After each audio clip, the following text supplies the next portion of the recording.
চর বামনের চর স্কুলের পাশে চলছে রাস্তার কাজ, প্রশাসনের সুদৃষ্টি কামনা। নিজস্ব প্রতিবেদক রৌমারী। কুড়িগ্রামের রৌমারী সদর ইউনিয়নের ৪ নং ওয়ার্ডের চর বামনের চর এলাকায় জনদুর্ভোগ লাঘবে আপ্রাণ চেষ্টা চালিয়ে যাচ্ছেন স্থানীয় ইউপি সদস্য শফিকুল ইসলাম শফিক। ২০২৫-২৬ অর্থবছরে কাবিখা প্রকল্পের মাধ্যমে চর বামনের চর সরকারি প্রাথমিক বিদ্যালয়ের পাশের রাস্তায় তিনি গাইডওয়াল নির্মাণের কাজ করছেন। জানা যায়, উপজেলার রৌমারী, বাঁশের সাঁকো, রতনপুর পাকা রাস্তা থেকে সাত্তারের বাড়ির দক্ষিণে তুরা রোড পর্যন্ত প্রায় ৩-৪ কিলোমিটার কাঁচা রাস্তায় দীর্ঘদিন ধরে চরম দুর্ভোগ পোহাচ্ছেন এলাকাবাসী ও শিক্ষার্থীরা। গ্রামের অধিকাংশ মানুষ কৃষির ওপর নির্ভরশীল।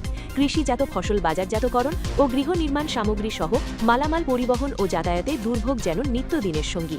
শফিক মেম্বার নির্বাচিত হওয়ার পর প্রথম ক্ষুদ্র বরাদ্দের মাধ্যমেই রাস্তায় মাটি ভরাট, 2টি গাইডওয়াল ও একটি কালভার্ট নির্মাণ করে মানুষের মনে পাকা রাস্তার স্বপ্ন বুনেছিলেন। কিন্তু সাম্প্রতিক রাজনৈতিক পট পরিবর্তন ও অর্থনৈতিক অস্থিরতার কারণে বড় কোনো বরাদ্দ না আসায় সেই কাজ থমকে যায়। তবুও হাল না ছেড়ে বর্তমানে তিনি গাইডওয়ালের কাজ চালিয়ে যাচ্ছেন। আরও ৩00-৪০০ ফুট গাইডওয়ালের কাজ সম্পন্ন করলে অন্তত অটোভ্যান চলাচলের মতো পরিস্থিতি তৈরি হয়।